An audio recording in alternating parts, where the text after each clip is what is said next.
stress, anxiety, depression, these are no longer rare words. They are everyday companion for so many of us. Some turn to therapy, counseling, or self-help books. Others seek wisdom in ancient scriptures. And here's the question I want us to explore today. Bhagavad Gita versus modern psychology. Who wins? Because both claim to help us live better lives. Psychology offers modern scientific tools. The Gita offers timeless wisdom spoken 5,000 years ago. So which one truly works? Stay tuned, because by the end of this episode, you may never look at your mind in the same way again. Welcome to the podcast. I am your host, Rameshwar Giridhari. This episode is close to my heart because I see so many people struggling with their emotions. Some run to therapists, some run to motivational speakers, and some turn to spirituality. But what's the difference between modern psychology and the teachings of the Bhagavad Gita? Are they opposed to each other, or can they work together? Today, we will explore 4 things. What modern psychology really is and what it offers. How the Bhagavad Gita addresses the same struggles. A real-life story that shows the difference. And finally, a clear comparison. Who really wins? So let's dive in. First, let's understand psychology itself. Psychology is the scientific study of the human mind and behavior. At its core, it tries to answer questions like, why do I think this way? Why do I feel this way? Why do I act this way? Over the past century, psychology has developed many approaches to explain and heal the human mind. In the early days, scientists like Pavlov and Skinner believed that behavior is shaped by conditioning. If something brings us pleasure or reward, we repeat it. If it causes pain or punishment, we avoid it. For example, a child who is praised for good marks will study harder. This became known as behavioral psychology. It taught us that much of our behavior is learned habit, reinforced by the environment.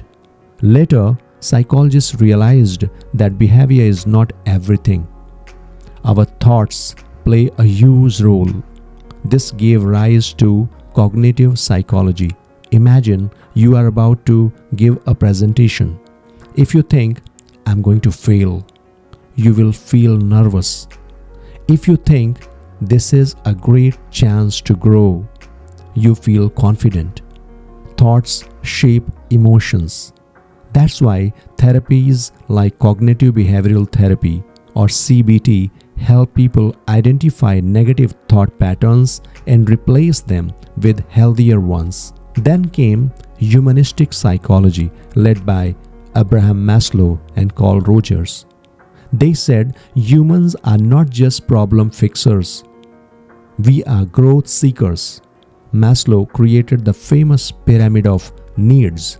At the bottom are food, safety, shelter, then love and belonging, then self-esteem, and at the top, self-actualization, living your highest potential. Therapy here focuses on self-discovery, positive affirmations, and growth. Another important perspective is psychodynamic psychology, which came from Freud and Jung.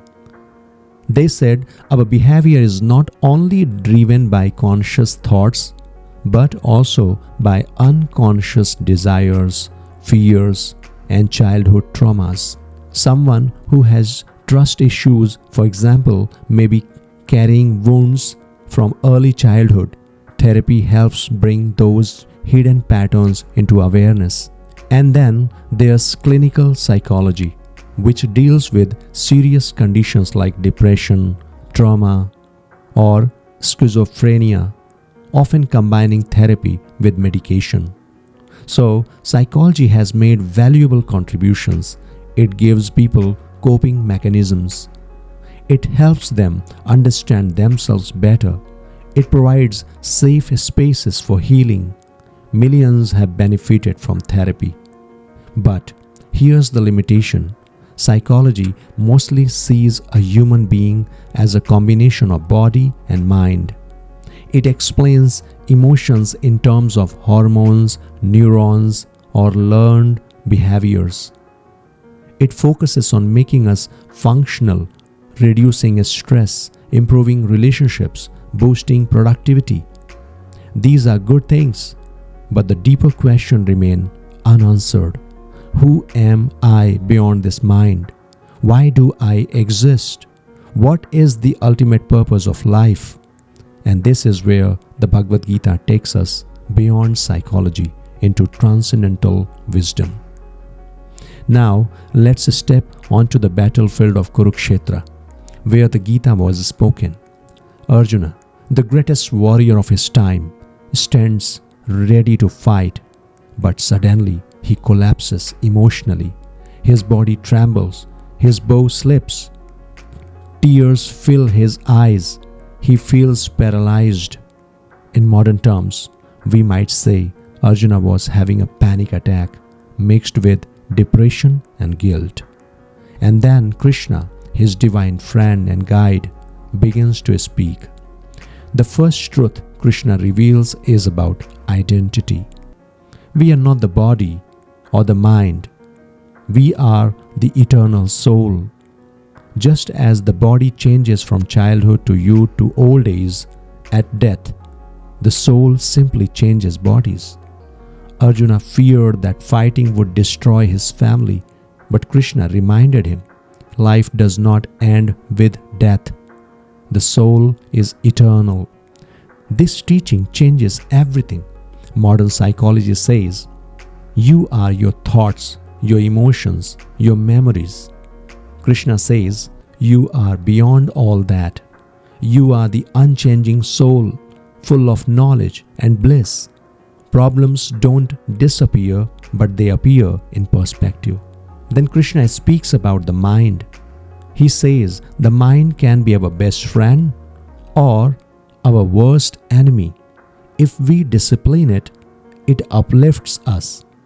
If we neglect it, it drags us down. Arjuna's mind was dragging him into despair.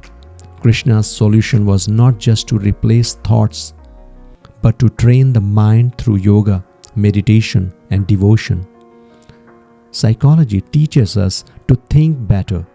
The Gita teaches us to go beyond thinking and connect with truth.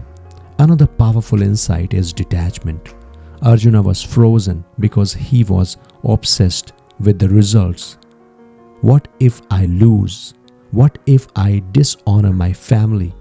Krishna responds, you have the right to perform your duty, but not to the fruits of your actions. Focus on what you can control, the effort, and let go of what you cannot, the results. Doesn't this sound like the root of modern stress management? But Krishna adds a higher dimension. When we work as a service to God, we free ourselves from anxiety completely because we know the results are in higher hands. Finally, Krishna gives Arjuna the ultimate medicine, devotion. He says, surrender unto me, and I will deliver you from all fears. This goes far beyond therapy. Psychology says, believe in yourself. Krishna says, believe in me, the source of all strength. With God confidence, peace is no longer temporary, it's eternal. That's why the Bhagavad Gita is called not just a scripture, but a handbook of transcendental psychology. It deals with the mind, but it also liberates the soul. Let me share a story that shows the difference. A young man, Rohit, was a successful corporate professional, but inside he was drowning in anxiety. Deadlines, competition, and constant comparisons made him restless and sleepless. He went to a psychologist. The therapist gave him journaling exercises, breathing practices, and cognitive techniques. They worked for a while, but whenever pressure came back, so did his anxiety. One day, through a friend, Rohit attended a Bhagavad Gita class. He heard Krishna's words, "You have a right to perform your duty, but not to the fruits thereof." Suddenly he realized his anxiety was not about work itself, but about attachment to results. He began chanting the Hare Krishna mantra daily and reading a few verses of Bhagavad Gita each morning. Slowly, his perspective shifted. His work was no longer a survival race. It became service.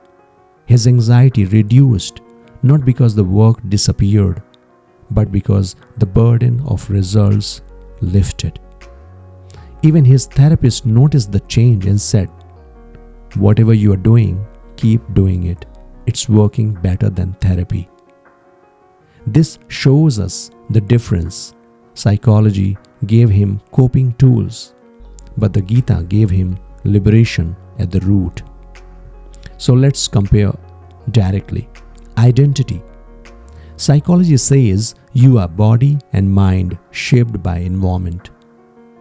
Gita says you are the eternal soul. So who is the winner?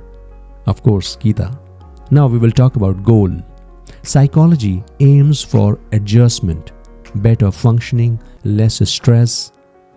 Gita aims for liberation, freedom from all suffering, and eternal bliss. Who is the winner? Now who you decide? Of course, Gita. Methods. We will discuss about it.